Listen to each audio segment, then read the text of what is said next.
Discover prototypical track and turnouts with the Roadmaster series from Oak Hill Model Railroad Track Supply. Proudly made in the United States, Oak Hill's handcrafted turnouts provide unparalleled detail and accuracy, giving your layout museum-quality track work at an affordable price. Whether fully built or in easy-to-assemble kit form, Roadmaster provides all the details of real track. Looking for a custom piece of track work? Oak Hill can help with custom turnouts, diamonds, crossings, and more. Check out all of their offerings on their website, ohrtracksupply.com.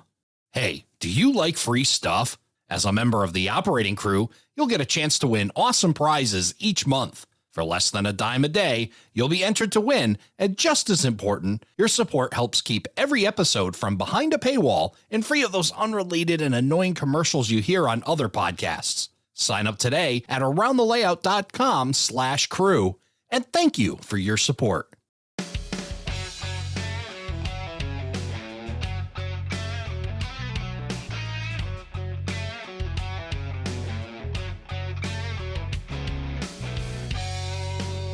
Hello, everybody, and welcome to Around the Layout, where model railroaders come to tell their story. My name is Ray Arnott. So glad you could join us. We're going to be talking about Railfair 2024. And joining me to do that, coming from the Nashua Valley Railroad Association, we have Peter Olympio. Hi, everybody. And Thomas Fitzgerald. Hi there. Glad to have you both here. As the weather cools down on this side of the equator, the train shows seem to heat up, and you guys are kind of in the lead with a fall time show up in Boxborough, Massachusetts, which is, I guess you kind of call that maybe just outside of Boston. What would you say? How would you like to refer to Boxborough? Probably 30 odd miles northwest of Boston. There you go. So it's in that northern area, kind of near the New Hampshire border as well. So great spot for a train show. So looking forward to talking to you guys about the train show and also finding out a little bit more about the Nashua Valley Railroad Association too. I've heard of you guys. I've actually been to the show a few times, but love to find out more about the organization. So looking forward to that. So why don't we start with Peter? Why don't you tell us a little bit about your role with the NVRRA? Thanks, Ray. My role currently is I'm an officer. I'm the secretary. I've been president, director. I've been a member probably 30 years plus. It's kind of a blur now, but I've had most of the different leadership roles, directors' offices, things like that. I also am in charge of the auction committee, where we do major fundraising and we reselling used collections of model train gear, excess stuff from the club, and that we usually do that at train shows, and we've actually done some business online too. It's been a good fundraiser for us. Excellent. So you have one of those arms that's kind of spring loaded, and when they ask you to do something, it goes up in the air kind of automatically. Well, I don't know if my arm goes up in the air, but somehow I get volunteered or voluntold or something.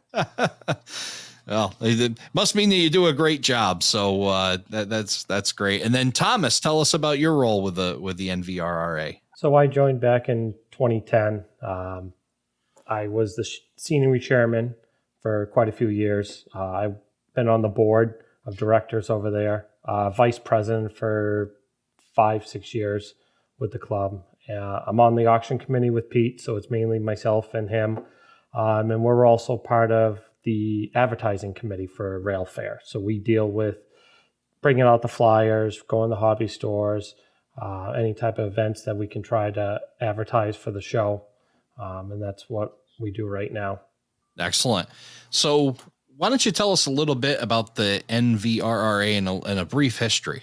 NVRRA was founded in 1952. It started as both a model train club and a railfan group that went out and did railfan trips. It started in the basement of a hobby store in Clinton, Massachusetts, for those who are familiar with the area. And the early 70s, they relocated to a site in Bolton, Massachusetts, and some of your listeners may have visited at that site. They expanded the building by then, and by 1986, we had a 26 by 66 foot layout, which at the time was one of the largest in New England. We went DCC in 2001, and that just opened up a whole thing for us. We could run like 35 locomotives, 35 trains during an operating session with no power blips or anything. It just really opened up the hobby for us. Finally, 2002, we modeled Railroader magazine. In 2008, we relocated to our current site in the Phoenix Park complex in Shirley, Massachusetts. The park was the site of the former Sampson Cordage Works, which was just built after the Civil War. They did a really good job rehabilitating the old building. It was a wreck when they bought it, but now it's loaded with small businesses, and the landlord did a really good job trying to save the old parts while modernizing the complex. So like I said, we've been in Shirley since 2008. We're building a museum quality layout in the club quarters. We modeled the Boston and Maine Railroad in the 1980s from Portland, Maine to Mechanicville, New York. Our layout has a lot of the different cities and towns located on the line. We've got, I think it's over 500 feet of main line track and over 2,000 feet of track if you include the yards and the sidings and the helix. If you run a train at scale speed, it takes about 45 minutes to do one lap. So it's pretty packed in there. It's multi-level. We also got an 8-foot helix that takes us from one level to another in one part of the railroad, which has been runs great for us. We do a fair amount of outreach, too, to promote the hobby. We just built a layout for the Shirley Historical Society. They're depicting the Shirley, Mass. of like 100 years ago for one of their anniversaries. So we helped them build a depot. We work with the Make-A-Wish Foundation to get little boys train sets on their own. And we are now officially a 501c3 corporation. Finally, we've got about 60 members, give or take. We're growing. We're growing a lot recently. We're also going after some of the younger members. We're trying to get young members, young kids, 12 to 18, and an adult to join. And we've actually been pretty successful with that so far. It's great having the young people. We're trying to have the hobby carry on, so we really want to get some young blood in there. So we really encourage that because most of us old timers aren't getting any younger. How long have you been a member, Peter? Since 1990, to be exact. Wow, so quite a long time. And Thomas, when did you say you joined? So I joined in 2010. So I've been 14 years there. Yeah. Awesome. Yeah. So I would call both of you. I mean, even with you joining a little bit later there, Thomas, you're still a well tenured member, and kind of speaks well to a organization to be able to hold on to members for a long period of time. Mm-hmm. And it sounds like you got a lot of great things going. And boy, I got to get up there and see this thing. I have not been into your club, and that's an area of interest for sure. The old Boston and Maine. Now that line that goes. Through you got. I'm sure you're representing the Hoosick Tunnel there somewhere. Oh, absolutely, right? We are. Yeah. And we have our own club road too, called New England Rail. That's kind of our home railroad, but it's the B&M track plan. Awesome stuff. I can tell you this much, Ray, is when I joined in 2010, we had one level. The helix was in there, and then part of the second level was up. And 14 years later, it doesn't even seem the same what it was when I got on. So a lot of things have been changing, which is the greatest thing. And seeing the layout as it's been progressing has been amazing. The amount of people and knowledge that we get from members of this club is phenomenal. We have very good members that do scenery fantastically. Good painters. We have people that are great with electronics, track work, locomotive repairs.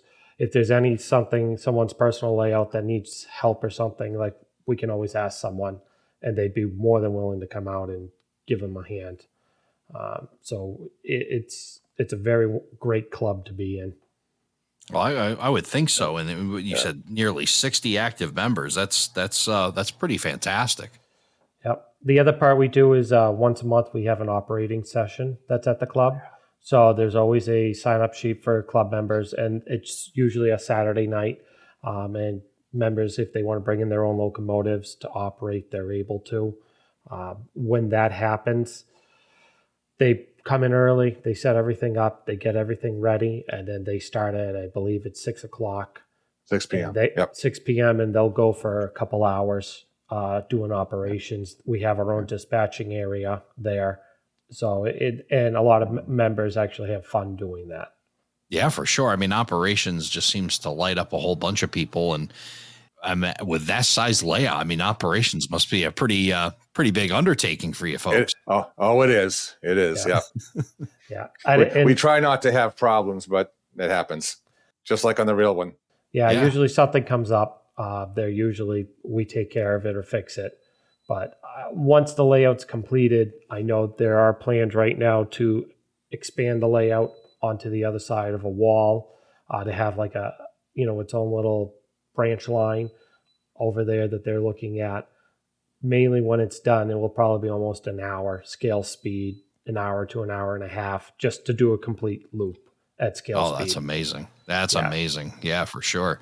Great to see that. I got to get up there and check that out. That's a pretty phenomenal sounding club. And there's so many advantages to a club. I mean, it's great to have your home layout. And I think everybody at some point strives to have a railroad of their own, but it's amazing what you can do in a group of people and build something this fantastic, this big. And then be able to have a group like you mentioned, Thomas, where you have a wide variety of talent that you can just bring together and then pool that and learn from and build off of each other's abilities. Yeah. The other good thing about a club, Ray, is that if someone lives in an apartment or a small house, they don't have room for a layout. This is a way to come, operate a layout, build a layout, do everything you could do at home, but just do it at the club with us. Yeah. Or even different type of running. Like even here, I have a small switching layout, but I love some big 6-axle stuff. I'd love to be able to get up and, stretch their legs and, have a layout where I can do some running on too. So definitely a great advantage to be able to pool everybody's resources together and come up with a common goal. And sounds like you guys are getting it done. Yep. Yes, we have committees. We have a layout committee also. So people that have ideas that they want to add to the layout, they want to make a change here or there. We do have meetings. They do present it. And if the committee says, absolutely, that's a great idea, it's put to the general membership. It's shown for a little bit. And the general membership majority of the time will agree. And they move forward on that project. I know Gardner is being worked on. It was built originally. It's been revamped. It's being revamped now because there's some things that they wanted to make changes on, such as like track designs and a few other things. Same thing with the Fitzgerald guard that we have on the layout. Also, they wanted to add an MBTA staging area. So they, again, people bringing up ideas, prototypical, and being able to do that. And that's one of the best things about being in a club layout, being able to do this sort of stuff. And like I said, right, you're learning the hobby through other people that have that knowledge. If there's one section that someone doesn't know something, someone's there to teach you. Yeah, I can say that firsthand because I met my mentor through a model railroad club, became almost like a brother to me. I mean, it just, it's amazing those connections that you can make. And I say it many times, the hobby is so much better shared, and clubs are a great way to do it. If you can have one near you that you can get yourself involved in, and especially getting started in the hobby, it's just a great jump up when you can just surround yourself with amazing amount of talent. Exactly, Ray. And to Tommy's earlier point, I mean, I got in the hobby 35 years ago, seriously, and I couldn't put two pieces of track together. I had no clue, nothing. I was clueless. And, some hobby stores opened up and you join the club, whatever, you get to pick guys' brains. Sometimes the problem is you get 7 answers to the same question and they're all correct. But there's no shortage of information. And, the good thing is somebody in the club usually makes a mistake and the new guys get to benefit from the lesson. Yeah. Yeah, that's for sure. Yeah. Learning through osmosis, just being, next to the person and, and then if you have the right people that can provide that mentorship and, take people under their wing and that's phenomenal. Awesome stuff. And we're doing that with our junior members too. They've been a complete joy to be with us and everything. And they're just picking it up like crazy. You tell them once and that's it. They just get it. That's awesome. I will tell you, Ray, is that, when I got on, I was somewhat good with scenery, for my own home layout that I had. And then when I got to the club, I actually learned from Pete. I learned from another member, better scenery techniques, better things to do. And you make friendships up there. I've been I've known Pete now for 14 years. We're very good friends. You know, he calls me, I talk to him, I go to his layout, he comes to mine, and we bring other club members to our layouts to do repairs and stuff. And we've learned different trades of doing scenery, to doing the track work, to doing the carpentry, the electrical, the planning, all of that. Yeah, all all of that. those elements. Yeah. Yeah. Yeah. There's so much to it. Phenomenal. Yeah. Yeah, for sure. Now, you did mention in 1952, the club was started not only as a model railroad club, but as a rail fan club. You guys still doing that as well? Haven't done the rail fan thing for a while. Not formally. I mean, there's a bunch of us that will go, you know, the tracks aren't far from our club quarters. We'll watch a train there or down at Air Junction, things like that. You know, guys are usually down there. But we haven't had any formal trips in quite some time. But meeting all those people and like-minded people, I'm sure, like you said, the informal stuff goes, which is nice too. It's nice to be able to share that and be able to go out with a few guys and go trackside for a while. And you guys got a good line for that up there. So, and what's even better, Ray, is there's a restaurant right on the other side of the track. So usually there's a win right there. There's a win right there. And it's great when we, you know, people doing ops or doing work at the club and they're like, hey, let's go grab something to eat. It's called the Phoenix in Shirley, and it's right next to the tracks. And people will actually go have their dinner or lunch, whatever, you know, if it's on a weekend, and the trains go by. So you're doing two things. You're having food, you're enjoying yourself with friends, and you're watching the trains go by too. It's hard to beat all of that. What a combo. If you get a window seat, you can see the crossing gates go down and the bell go off, so you know a train's coming. So those go off, people pile out, they look at the train, and you come back in and finish your dinner. There you go. That's awesome. Awesome stuff. Yeah. So all of these projects and this big layout, I would imagine, requires a bit of funding. So I imagine that's where Railfair kind of slides itself in. So you guys are having this event. How many years have you been doing Railfair? We've been doing train shows as long as I've been a member. They've taken on different formats. Back when we first started, we had a school in Bolton. We used to do a 2-day show. We went down to a 1-day show, and then all the dealers say that they just like 2-day shows. So we went back up to a 2-day show. We had the Sterling Middle School for many, many years, and they were great to support us. And then we decided to take a leap of faith, and we started expanding Railfair to a 2-day show, and we now have it at the Boxborough Regency Hotel. You've got the Grand Ballroom. Certain shows will have certain rooms outside the ballroom, depending on how much space and how many exhibitors and things like that. But it's a fair amount of space in that hotel, and they've been great. Yeah, when I got on in 2010, we always did a 1-day show, and we were lucky on the 1-day show to get almost up to about 500 people. And when we decided to go approximately 5 years ago to do a 2-day show before noontime, we had surpassed what it was for a 1-day show, which we knew then that this was the path that we wanted to go on, was a 2-day show. The numbers, last year we had about 1,500 people come to our show last year for 2 days. Wow. Awesome. And we've been at the hotel since 2017, except 1 year for COVID. I hate when things like that get in the way of train shows, but what are you going to do? And like I said, the ballroom, there's something for everybody. We got the kids caboose, which has hands-on exhibits for the kids. I could take the moms can take the kids in there, and the dads can go in the grand ballroom and shop and buy cool stuff. So that works or out vice really versa. Well. Exactly. Or vice versa. Yeah. Exactly. And the kids love it, but there's something for everybody. There's something for families. There's something for modelers of all experience levels, beginner, advanced, and everything in between, and plenty of parking and food available. Excellent. So let's talk about vendors and what you have planned there. So vendors right now, what we have is, I'll name off some of the main model works is going to be there. New England Railroad LLC, North Shore Model Railroad Club, Chippewa Railroad Company, Boston, Maine Historical Society, Don's Trains, the Railroad Depot, Simon's Model Trains, European Train Enthusiasts. So they do have layouts that are there. They have a couple of them that are going to be on, and then they also have a sales table that they have.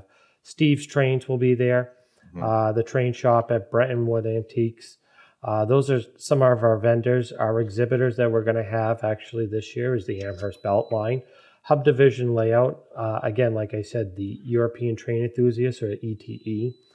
We're going to have the Mass Bay Railroad Enthusiasts, New England T-Track. And the other thing that we have also is we will have a sale table there. Also at the sale table, we have what's our test track. It's got 9 different gauges. It goes all the way from G all the way down to the smallest scale that you can think of. Down to Z. Down to Z, which is 1 to 220. And we can test any locomotive. That's a very popular thing, especially at rail shows. It's not just our show that we bring it to. We bring it to Marlboro. We bring it to Greenberg. We'll bring it to Amherst. We bring it to any of the shows that we're going to attend, because we want to help, who wants to be in this hobby to be able to know that the train's going to be running or not. And it helps the dealers sell. Yeah. Helps them sell a lot more locomotives. People aren't too sure. Just bring it over. We'll test it. We'll talk to you about it if you got any questions, whatever, and then they go from there. Yeah. In fact, my friend and I took advantage of it when we were at the Hub show. You guys had the test track there. I think you had a big sign above it too, so everybody could see it. And it worked out really good. It's such a great service. Yeah. But it is nerve-wracking when you go to buy something and you're like, who am I buying this from? Am I going to get home and be completely disappointed by this? Yeah. And that's great. And I think that's fantastic for guys like us who are, I guess, moderately or in that advanced stage, but even more important for beginners, because I just cringe at the thought of watching somebody go over, buy a locomotive, enthusiastic about the hobby, and they set it on the track and it doesn't work, and they're 50 miles away from the show and they give up on the hobby because of it. Oh yeah. That's a great service that you guys provide. And that's that really, and then you can help them. Okay. This doesn't, but and then you can give them a little guidance. How about looking at something, maybe a few more bucks more, but it's going to give you a little bit more enjoyment when you get home, and it's going to be a lot more reliable. Those are the really important things to help us grow this hobby. And that actually is one of the most common things, Ray, that we see when we have the test track out is, you get, like you said, one of the cars, and parents are coming over and the kids really want to be in the hobby. They're stuck to it. And either that locomotive isn't working, but we, like you said, we will help them and be like, look, you can get the next one up. You can, if you get a different one, bring it back here. We'll look at it. We'll help you out. We, especially at our sale table too, there may be something there that actually works. All our locomotives that we sell, we test every single one of them. We inspect them. And then usually if it's something where a kid wants to see it, we're like, here you go. And especially any of the dealers too. A lot of the dealers that we have at our show do use the test track, because they will bring it over before they even sell it to that person too, which is, I almost look at this as like, a lot of the dealers know us. So they know, why don't we go over, check it and see how it works. And if it works great, we'll give you the price. So, we all work together. We're all doing the one thing, which is the hobby that we all enjoy.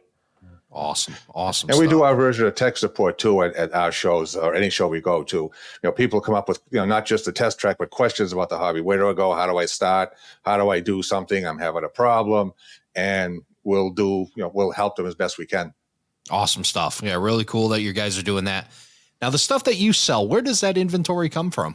A number of places. Some is excess club stuff that we just don't need. We do buy a lot of collections. We've bought a lot of collections over the years.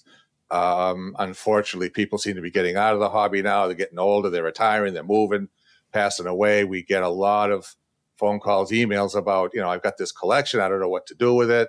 And if it's sellable, we'll help people sell it, or we'll just buy it outright. We also get a few that are, my husband did trains. He's passed away. We don't know what we're going to do with it. Can you help us? Yeah. And we will go in. The amount of times Pete and I have gone to houses that have been layouts that were like magnificent, and the person's passed away, and you have family members there that are like, we don't know what to do with it. Like we usually will say, we'll do a consignment with you. but most of them will say, hey, you know what, I want to donate it. Can you use this at your layout? Or we explain to them that, when we sell it, the money will help us make our layout better. And pay the rent.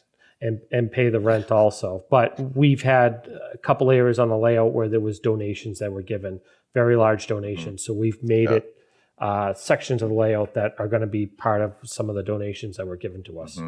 That certainly is another service to the hobby too, because that happens all too often, that a spouse will find out or had an idea of what was spent on the layout, but really doesn't know a whole lot about it. And then the spouse passes, and then they're left not only to grieve their loss, but now they have this collection that they don't know what to do with. And it's great that they can come to you guys and get guidance. And it kind of leads me to a little bit of a soapbox moment for those that still have a pulse that are listening to this.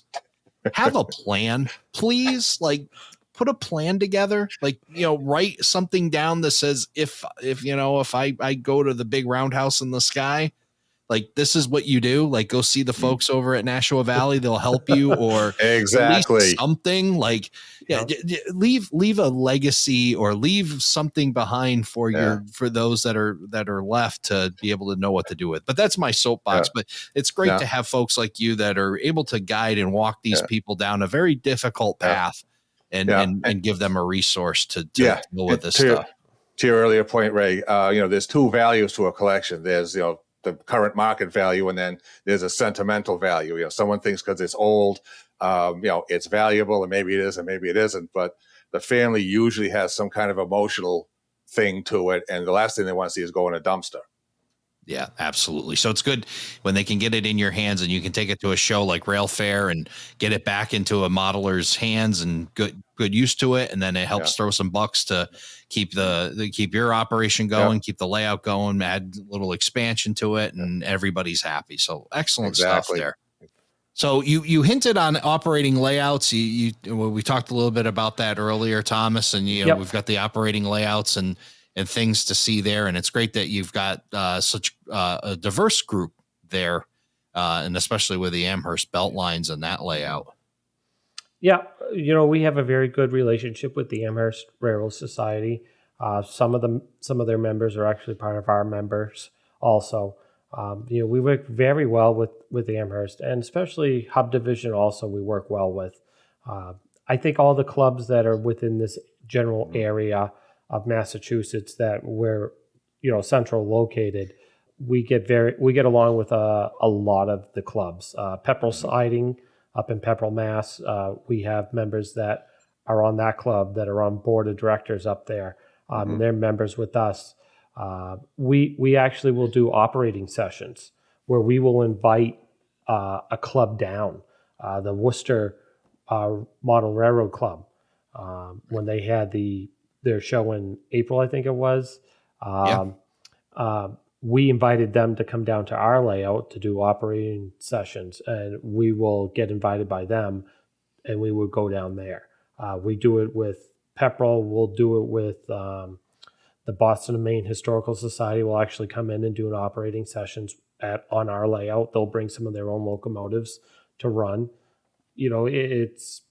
So I think with this hobby, it's you all work together, and like I said, we're here for one thing, which is enjoying the hobby, and then to share with other members, and especially other clubs is a positive thing. It networks very well, doesn't it, Peter? Very much so. Everybody knows everybody in this hobby, and it's just a great bunch of guys. You don't get competition like you'll get in some hobbies where someone wants to show off their creation or whatever. If someone's displaying something at a show or whatever, you ask them about it, they'll tell you exactly how it was built. They'll tell you probably more than you want to know, but they'll tell you exactly how to do it, how they, beginners can do it, where to start. And people are very open about, promoting the hobby itself. So that's one of the things that's not on this flyer that you'll benefit by going to Railfair 2024, and that's the camaraderie that happens when you have an event like this. Oh, yes. It's all home week, yeah. Yeah. It's like every show we go to. It's people that you haven't seen, and so many months, and then all of a sudden you see them again and you're catching up. You see people that, that know your family, they know what's going on. They always do a checkup to see, hey, how's your kid doing? How's, your wife? I got people that I haven't seen and I see 4 times a year, and they're always asking me, they're like, how's your kid doing? How's your wife doing? How's the family? What's new? And then they start learning all that, and especially the job, they'll ask about my job, how's it going? Yeah. And then it always comes down to, what have you done to your layout? What's going on? Then it comes down to this. And then usually it's like, well, if I have time, I do some work, but yeah. And there's people both inside and outside the hobby. I mean, we've got a pretty good following here that just show up every year. A lot of repeat folks, they have fun and they just come back. They bring the kids, the grandkids, whatever. So it's good to catch up with folks. Yeah, absolutely. Yeah. So Railfair 2024, we're talking about this coming weekend, October 5th and 6th. Mm-hmm. That's Saturday and Sunday from 10 a.m. to 4 p.m. at the Boxborough Regency Hotel. Exit 75 off of I-495. Great location. Very easy to get to from north, south, east, west, right along the 495 loop. So great spot to be. And let's talk about this admission rate. 2-day admission for only $10 a person.